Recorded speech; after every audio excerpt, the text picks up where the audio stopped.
All right, guys, what's going on? Welcome back to the Everything College Football Podcast. Today, me, Nick, over 2023 preview and prediction for the Virginia Tech Hokies.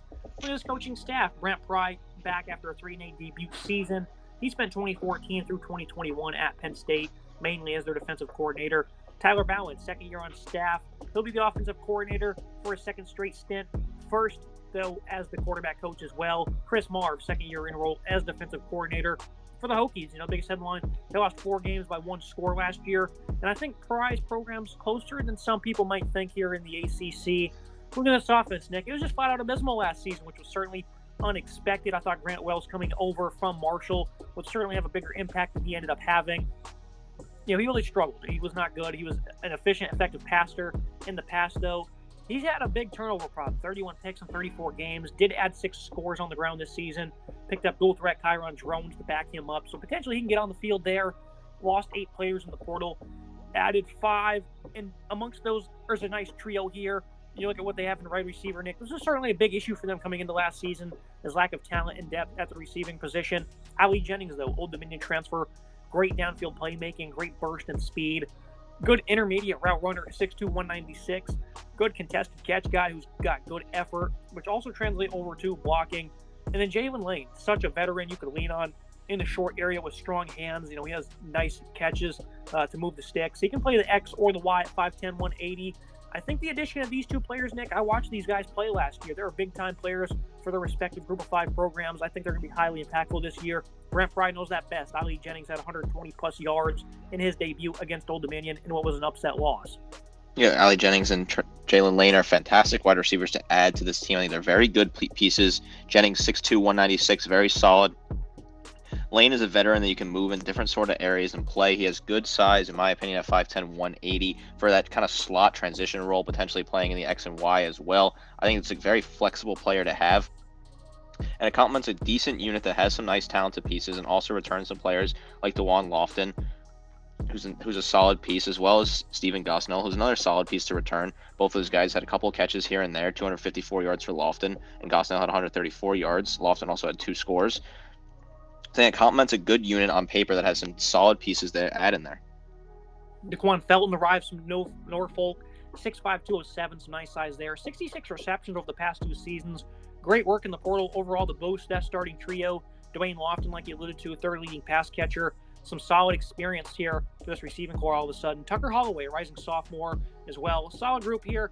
Lack of depth in production amongst returning players, though. The guys transferring in are a complete saving grace for this unit.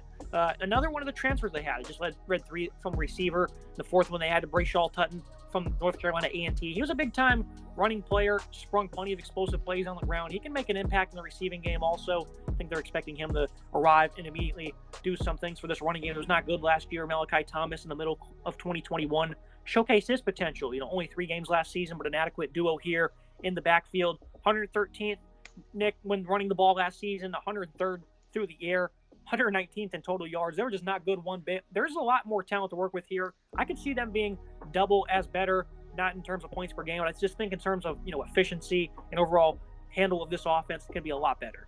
Certainly this offense has improved overnight. Tutton arriving from North Carolina A&T, very solid runner, nice experience with the explosive plays. Malachi Thomas only played in 3 games and very limited touches, but he did score a touchdown and had 146 yards those 3 games. So he's a good back if he's fully healthy and able to play. This offense is certainly on paper to improve, in my opinion. They've made a lot of nice moves. They added some nice pieces from the portal to help try to improve an offense that really was just absolutely woeful last year. Yeah, they returned 6 starters in total. Top 2 rushers do depart, but again, I think they have adequate replacements there. They get 3 starters back on the offensive line. They were not good one bit last year up front, Nick. Xavier Chaplin's a player they're going to turn to at 6'6", 328. Coming off a big spring, likely he's going to slot in at left tackle. Only played 1 game a year ago. Incredibly young player there. Caden Moore, 6'3", 313, moves over to center. Was a respectable pass blocker for him last season. That move allows his brother, Braylon Moore, to move next to him at left guard. As a redshirt freshman, didn't do much last year in his 4 games. Bob Sheik appears to be the right guard. Showcased some flashes in his brief appearances, 6'6", 305. Parker Clemens started 11 games at right tackle with a big liability. He allowed 4 sacks and 29 pressures. They expect him to be a lot better as the leader on this offensive line. Of course, he's the most experienced one up front for them. Overall, the offensive line wasn't that good. Struggled in pass protection. The run game didn't really have any efficiency at all either, Nick. They should slightly be better but not by much is going to be the expectations. I think they need to accomplish a lot more, though, if they want this unit to get clicking in the right direction, which is certainly possible with the weapons they have. They certainly need to find a way to improve portions of this unit. There are some talented players here that they can work with. I think Xavier Chaplin showed a decent amount, had a good spring, good size, 6'6", 328. I think he'll be great at left tackle. Caden Moore is a good player at center, respectful pass blocker, certainly. Braylon Moore next to him at left guard, solid as well, potentially. This is an offense that is going to improve, in my opinion. They have to improve. I think they have just too much talent from the portal to not improve. 19.3 points per game is a woeful number. They could certainly push the number a lot higher this year. Yeah, I think if the offensive line can showcase some more physicality, then this grade will be higher than a B-. But until then, that's going to be the grade for me. I think Wells in the past, at least in Marshall 2 years ago, highly effective passer, and these two pass catchers in Jennings and Lane. These guys could be one of the best duos in the conference. I'm very excited for what they can do. But if they can't match it up front, Nick, it's going to be a tough year. Hopefully they can, because I really want to see these guys high flying, because I think they can. I agree. I think this is an offense that has some potential. There is some solid pieces. The top 3 receivers they brought in all add a lot of talent to this team. I think Wells has potential at quarterback to step up this year and improve after what was not a great season in his first year. I think, it's a good unit that has the potential. I think, C+ is where I land on the grade, just because the numbers last year were flat out woeful, but there is a lot of potential here to turn this unit around for Brent Pye. Looking at the defensive side of the ball, obviously they've been reeling ever since Bud Foster hung it up. And Brent Pry, that's the vision here, is he's going to show up and he's going to improve this defense. Very sound units year after year under James Franklin at Penn State. And last year wasn't that bad of a season for them overall, Nick. They were top 60 in numerous categories, a little bit worse against the pass, but I think they can be better in all areas. They lose 12 players, 5 on the D-line, 6 in the secondary, in the portal. They only added 3 players, 1 at each level. They returned 5 starters. The top 2 tacklers depart. Top 3 tackles for loss guys are gone, including Tyjon Garbutt. They only had 4 interceptions and 23 sacks, Nick. Some woeful numbers here for this defense. But you look at the defensive line. C.J. McCray, team's top returning pass rusher. Only had a few sacks, but was very efficient off the edge. Was solid versus the run. 6'3", 241 Cole Nelson made some waves as a run stopper. Antoine Powell-Ryland was a really efficient pass rusher for the Gators. Hoping to get an increase in production from him. Jordan McDonald only saw a few snaps. The edge presence is still quite iffy but promising, but I think things are much better on the interior defensive line. Darrell Pollard was a great player for them. No production, but as a 6', 285 defensive tackle, showcased great abilities. He was very efficient against the run. Also did well as an interior pass rusher also. Same can be said for the 290-pound Mario Kendricks, a very efficient player on the inside. Wilfred Panay at 6'3", 290 wasn't very good. Josh Fuga was a good run defender. I think this is a very sound interior defensive line for the most part. They were good against the run. They did get smoked by Israel Abanikanda for 320-plus yards and 6 touchdowns when they played Pitt. Nick, that was awful. Don't think we'll see anything like that this season, though. I think Pry's looking to have this defensive line in tune this season. This is a group that has some good players here. C.J. McCray, 20 total tackles, 2.5 tackles for loss, 2 sacks for him. Pollard, 15 total tackles, 3 tackles for loss, 1.5 sacks. Fuga, Panay both had 12 total tackles in limited appearances. Those guys have some serious potential. I think they're good pieces to return. Mario Kendricks, 19 total tackles, 5 tackles for loss, 1 sack for him. Another player that has some potential that he can use at this point in time. I think this is a unit that has some solid pieces overall that I'm looking at on paper. I think Cole Nelson's another guy off the edge. I like to see him break out this year. 23 total tackles, 5 tackles for loss, 2 sacks for Nelson. Overall, this is a pretty decent unit that has some nice potential to get some nice production here. They need to find a way to get after the quarterback and raise the sacks numbers. I'm certainly hopeful for the middle of this defense as well. Khalil Lawson played a good bit during his freshman campaign. Wasn't all that great. Jaden McDonald, the brother of Jordan, also only saw around 200 snaps. Wasn't very good. Keontae Jenkins was quite sound in all facets. I think he'll really take that next step this year. Biggest news for them, Alan Tisdale, a veteran. It was great versus the run, was an efficient tackler. He was 7th on the team in tackles despite only playing 5 games, showcasing his impact. The year prior, he was phenomenal, highly productive player. Jaden Keller was good, also got around 200 snaps. I think Pry is pretty happy with this group. He's a great linebacking coach, and he has lots of experience to work with here. I think this is part of the defense that's really going to take that next step this season. Much like you saw with the Nittany Lions, Nick, they were always very good in the middle of that defense. Jenkins is a good player, 40 total tackles for him. 5th returning tackler, Alan Tisdale, 36 total tackles, like you said, only 5 games. Very good numbers for him. They can have him fully healthy. That's a huge player to return. Kelly Lawson, 23 total tackles. He also had an interception. Solid numbers from him, 3 tackles for loss. Jaden McDonald, 3 tackles for loss, 20 total tackles for him. Another solid piece that returns, Jaden Keller, another piece. This linebacking core just has depth on top of depth. Very good deep unit, 25 total tackles for Keller. So overall, this is a very good unit that's got some really nice depth pieces that are heavy hitting, hard-hitting players they return. Very impressed with this linebacking unit. Now you look at the secondary. This is a unit I certainly expect to be much better last season. Shamari Connor, he departs.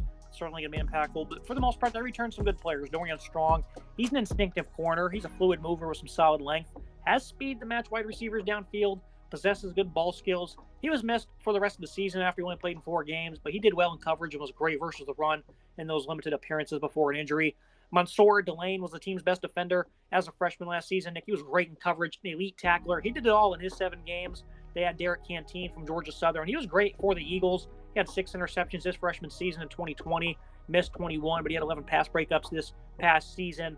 Nazir Peoples, underrated performer, at least in the past. Last year I thought he underperformed, but he's a veteran safety nonetheless who's been a productive tackler over the past 2 years. Jalen Stroman got on the field a good bit in each game, mainly locked down the free safety spot. Those are going to be the full-time starters. I think the safety group can showcase some good progress with Stroman and Peoples. I think as the entire secondary grows, that's going to help the rest of this defense flow. Depth is not good one bit, though, Nick, in the secondary. So if health becomes an issue, kind of like it was last year, Strong going down, they could be in for a long year in the back end. Certainly a very shallow unit, but the top returning tacklers for this team are both from the secondary, Peoples and Stroman. Peoples, 61 total tackles, 4.5 tackles for loss. Stroman, 43 total tackles. Good numbers to return there. Delaney, 38 total tackles, 3.5 tackles for loss, 8 pass breakups for him. Strong, only 4 games, so he had 10 tackles and 3 pass breakups. Returning him and having him fully healthy is a very solid piece to return. This rounds off a pretty decent defense here for this Virginia Tech team. Biggest thing needs to improve. It's flat and simple. They were 129th in takeaways, only 9. They only had 4 interceptions. Secondary also needs to improve a little bit, and I think they certainly need to force some turnovers in their own right, clearly.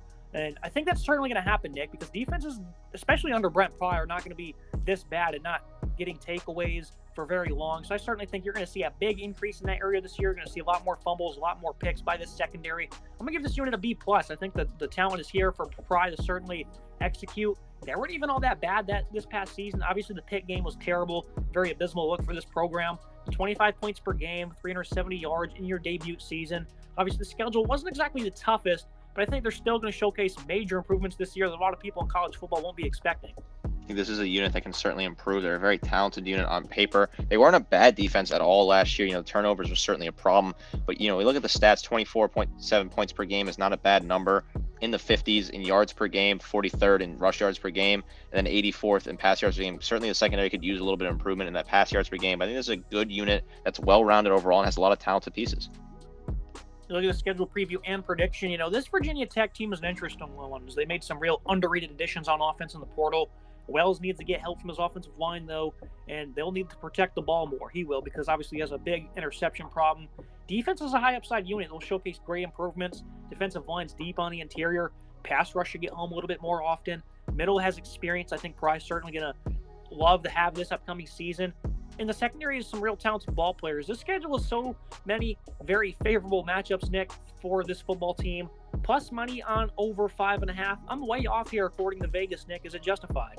I think you are justified with this. This is a schedule that's not very tough.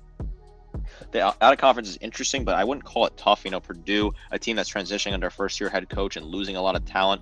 At Rutgers, a team that has no offense, as we previewed recently. Good defense, but their offense can struggle. I think this Virginia Tech team can outscore Rutgers. At Marshall, yeah, you could certainly trip up there with that group of 5 team that's been known to beat Power 5 teams, but I think Virginia Tech wins that game, Old Dominion. When you look at the conference schedule, Pitt and Florida State back-to-back games is tough, but the home games, nice, easy home, not easy, but nicer home games with Wake Forest, Syracuse. At Virginia, a team that's, going through a lot of transitions. At Boston College, another team in the ACC that's not fantastic. Louisville, NC State, they might even be able to pick off one of those games and get 9 wins potentially. I think 8-4 makes a lot of sense. And if at the bare minimum, this team should be bowl eligible, 6 wins, which was clearly over, like you said, at plus money. I think they're going to be in a bowl very easily at this point. This team has too much talent to not make a bowl game, in my opinion. I think Brent Pry is heading this team in the right direction. Of course, they lost to Old Dominion last year. They shouldn't do that again this year, especially being at home. At Rutgers could be a great test for this offense. The Scarlet Knights have a tough defense, as do Marshall. The Thundering Herd, obviously the defensive coordinator is no longer there. They still have some great talent going on the road to play that ball team. Not going to be easy. First 4 games, though, I think it's a very interesting non-conference, but they should be able to win all these games. I think they have the talent on defense and now on offense. They should certainly showcase the improvements. Winnable games. They would be, kind of disappointing if they lost. Should easily clear 6 wins, though, Nick, like you said, especially in the back half. Some very favorable matchups against guys like Syracuse, Wake Forest, Boston College, and then Virginia to cap things off. It's going to be for today's episode, Nick. 8-4 for me. A little bit of an oddball prediction here. I think this team's very interesting, though. Very excited to see how the Hokies play this season.